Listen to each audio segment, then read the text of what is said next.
The very next day, the HOA newsletter came out. It was a special edition, slipped under every door in the neighborhood. On the front page was a grainy photo of me standing on my porch talking to Deputy Hayes. The headline read, HOA takes action to protect community waterways, cites resident for criminal trespass.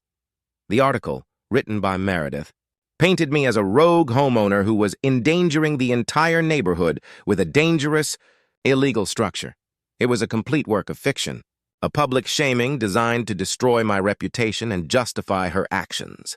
She made it sound like I was a villain, a menace who had been stopped just in the nick of time by her heroic leadership. People started to look at me differently.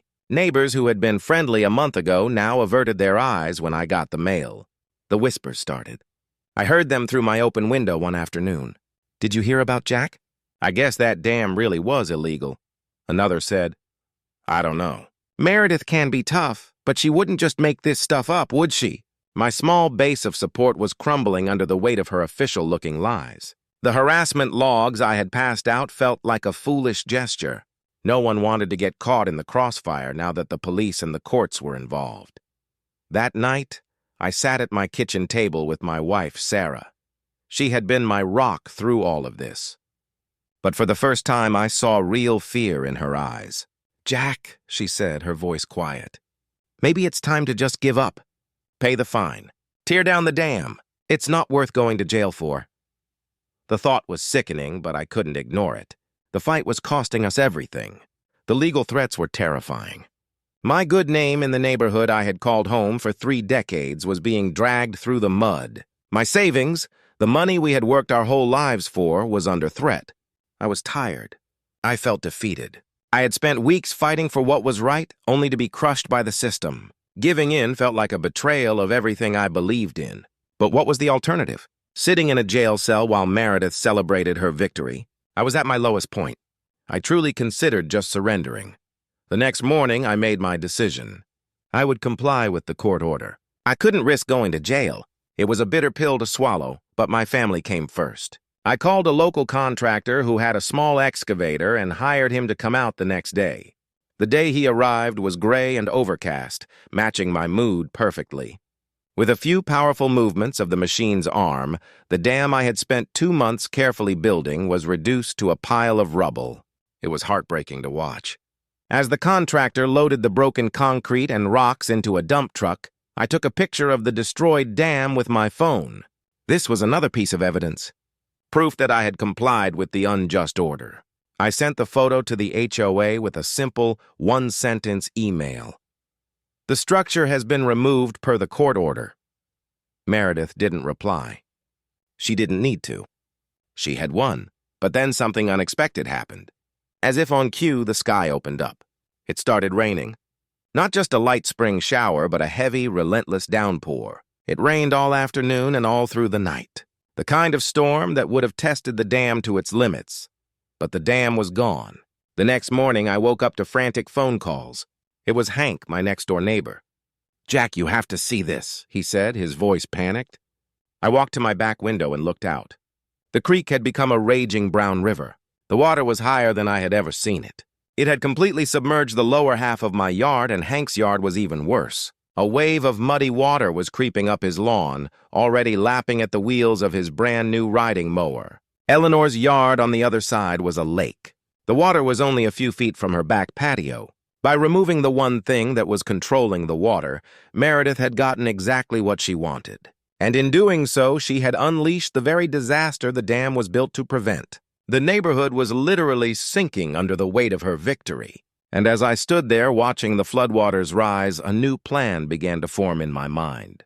The fight wasn't over. In fact, it was just getting started. I just had to prove how Meredith's abuse of power had led to this very moment. I grabbed my camera. It was time to get to work.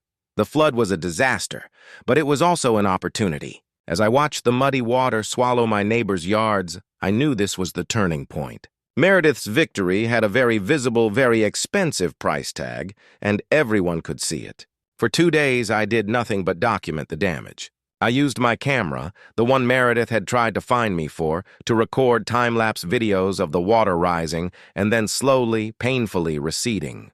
I took hundreds of high-resolution photos of the damage to my property, Hank's and Eleanor's. Hank's new mower was a total loss, the engine flooded with silty water. Eleanor's patio furniture was floating in her backyard, and a thick layer of stinking mud covered everything. The whispers in the neighborhood changed overnight. The hushed accusations against me turned into angry murmurs against the HOA. People were no longer wondering if I was a troublemaker. They were asking why the HOA had forced me to remove the one thing that had kept them all safe. The fear of Meredith's retribution was being replaced by anger at her incompetence. This was my moment. The private battle had to become a public one. My first call wasn't to a lawyer.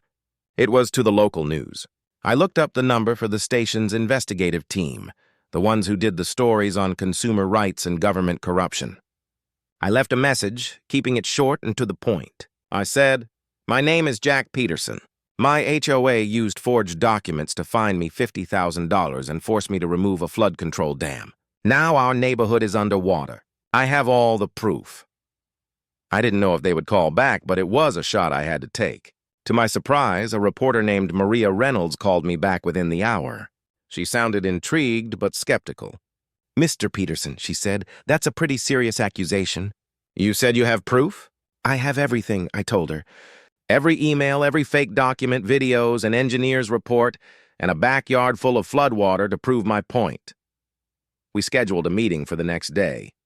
I spent that evening with Maya, organizing my folder of evidence into a clear chronological story. We laid it all out on my dining room table just as we had done before. But this time it wasn't for a letter. It was for the whole city to see. When Maria Reynolds and her cameraman arrived, I was ready. I didn't rant or rave. I just walked her through the facts, calm and steady. I started with the initial fine. I showed her the blurry forged county permit and then laid the crystal-clear official one from the county website right next to it. I played the video from my security camera showing the dam working perfectly during the last storm. Then I showed her the escalating fines, the fake violation notices for the camera and the wheelbarrow, complete with the video evidence proving Meredith had staged the whole thing. I played the audio recording of my brief inspection with Ted Harris. The final piece was the trespassing complaint. I showed her the fake property map Meredith had given the deputy, and then the official plat map from my deed, proving the dam was entirely on my land. This was the how I proved it moment that hit the hardest. We had methodically disproven every single claim, every fine, and every threat with simple, undeniable facts. The reporter was scribbling notes furiously, her initial skepticism turning into wide-eyed disbelief. "She forged all of this?" Maria asked, pointing at the stack of fake notices. "And the police acted on it?" "They did," I said. "They never asked for my side of the story. They just took her word for it. Then I took her and the cameraman to the backyard. The water had receded some, but the devastation was clear. The mud was everywhere. Hank and Eleanor came out and agreed to speak on camera, their voices shaking with anger as they described the damage to their property and how they had pleaded with the HOA for years to do something about the flooding. The camera captured the destroyed lawnmower, the ruined gardens, the thick line of mud on the side of their houses. The visual evidence was powerful. The story wasn't just about my fight anymore. It was about a whole neighborhood failed by the very organization meant to protect it. At the end of the interview, Maria asked me what I wanted to happen. I looked straight into the camera. "I want the fines dropped. I want my neighbors to be compensated for their damages. And I want the people who did this to be held accountable," I said. "An HOA president shouldn't have the power to destroy people's lives with lies and fake documents." The story aired 2 days later on the 6mo News. It was devastating. Maria Reynolds had done an incredible job laying out the evidence piece by piece. They showed the forged documents on screen, zooming in on the fake seals. They played a clip of my security camera footage, followed by shots of the flooded yards. They even had a short, flustered interview with Meredith, whom they had caught coming out of a grocery store. She looked stunned, denying everything and blaming me for everything, but she came across as defensive and untrustworthy. The response was immediate and overwhelming. By the next morning, my phone was ringing off the hook with calls from other people in the city who had similar stories of HOA abuse. The news station's Facebook page was flooded with comments supporting me. My quiet private battle had exploded into a major local scandal. The other HOA board members who had blindly followed Meredith were now in full panic mode. Derek, the one who had warned me, called me that afternoon. "Jack, we had no idea," he stammered. "We just saw the paper she showed us. We're calling an emergency meeting." Justice, which had seemed so impossible just a week before, now felt not only possible, but inevitable. Meredith's campaign of lies and intimidation had been exposed to the bright, unforgiving light of day. She had threatened to sue me, but it was an empty threat now. All her allies were running for cover, and her power base had crumbled to dust. The tide had well and truly turned. The news story was a bomb, and the fallout was immediate. The emergency HOA board meeting was held 2 nights later in the community clubhouse, and it wasn't the usual sleepy affair with a half-dozen attendees. The room was packed. People I hadn't spoken to in years were there, standing along the walls because all the chairs were taken. They weren't just from my cul-de-sac. They were from all over the neighborhood. Many of them were clutching copies of the old newsletters where Meredith had publicly shamed me. My evidence folder, which Maria Reynolds had so clearly presented on TV, had opened a floodgate of a different kind. For the first time, people weren't afraid to be angry. The board sat at a long table at the front, looking pale and nervous, all except Meredith. She sat right in the middle, her back ramrod straight, a defiant scowl plastered on her face as if she were the one who had been wronged. When the meeting was called to order, she tried to start with old business, as if nothing had happened. She didn't get 2 words out before Hank stood up from the front row. "We're not talking about landscaping," he said, his voice loud and clear in the silent room. "We're talking about fraud. We're talking about the half a foot of mud in my brand new shed." A woman from the next street over stood up. "And what about the $500 fine I got for a dead patch of grass during a drought? Was that based on a real rule, or did you just make that up too?" One by one, people started to speak, their voices overlapping, a rising tide of frustration and anger that had been held back for years. They brought up petty fines, abusive inspections, and threats. Meredith tried to bang her gavel, demanding order, but no one was listening to her anymore. The power she had held over them for so long had vanished. Finally, Derek, the only board member who had shown any decency, turned to her. "Meredith, you have to address this," he said, his voice pleading. "Show them the documents. Show them they're real." She just glared at him, then at the crowd. "This meeting is out of order," she snapped. "This is a witch hunt started by a man who broke the rules and put this entire community at risk." That's when I stood up. I didn't raise my voice. I just held up my phone. "Meredith, is this your signature on the trespassing complaint you gave to the police?"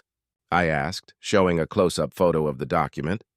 "And is this your car on my security footage from the morning I received a fake violation?" I swiped to the next photo. The room fell silent again, every eye glued to the evidence in my hand. She opened her mouth to speak, but no words came out. She looked down the table at her fellow board members, searching for an ally, but they all avoided her gaze. Ted Harris, her enforcer, was staring intently at the floor. In that moment, she was utterly alone. Her face, which had been a mask of defiant rage, suddenly crumpled. She gathered her papers with trembling hands, stood up, and without another word, walked out of the room. A few minutes later, Derek announced that Meredith Vance had submitted her immediate resignation as president of the board. A wave of applause and relieved cheers swept through the room.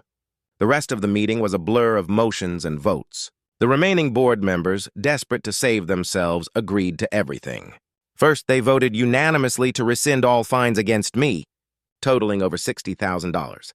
Second, they issued a formal public apology to me and my family, to be posted on the community website and in the next newsletter. Third, they agreed to hire an independent claims adjuster to assess the flood damage to my property and my neighbors, and to pay for all repairs and replacements out of the HOA's reserve funds. It was a total and complete surrender, but it wasn't enough. In the following weeks, with Maya and Hank leading the charge, we formed a new community oversight committee. We didn't just want to get rid of a bad president. We wanted to change the system that allowed her to abuse her power. We drafted a new set of bylaws. Fines were now capped at a reasonable amount. All violation notices required clear, time-stamped photographic evidence. The HOA was explicitly banned from placing surveillance cameras on common property aimed at private residences. And most importantly, all board meetings and financial records were now open to every single homeowner. We built transparency into the very structure of the HOA. About a month later, with a proper stamped and fully legal permit from the county in hand, we rebuilt the dam. I used the same basic design, but this time Maya made a few engineering improvements. It wasn't just my project anymore. Hank came over to help me mix the concrete. Eleanor brought us sandwiches and coffee. Other neighbors, people who had been afraid to even look at me a few months ago, stopped by to offer a hand or just to say thank you. The dam became a symbol not of defiance, but of our reclaimed community. The peace that settled over the neighborhood afterward was more than just the absence of Meredith's angry letters. It was a genuine sense of safety and relief. The following spring, the heavy rains came again, right on schedule. I stood at my kitchen window one morning watching the creek swell. The water rose against the new dam, slowed and flowed away harmlessly, just as it was supposed to. The yard stayed dry. The homes were safe. Maya came over with a couple of beers to watch. We stood on the back porch for a while, just looking at the water. She really thought she could bully a creek into submission, Maya said with a small smile. I thought about all the fake documents, the lies, and the pointless, destructive fight. I thought about the simple, undeniable force of the water in front of us. You can't vote against gravity, I said, and in the end, the truth proved to be just as unstoppable. What do you think? Was I right to take the dam down and let the flood happen? Or should I have fought differently from the start? Let me know your thoughts in the comments.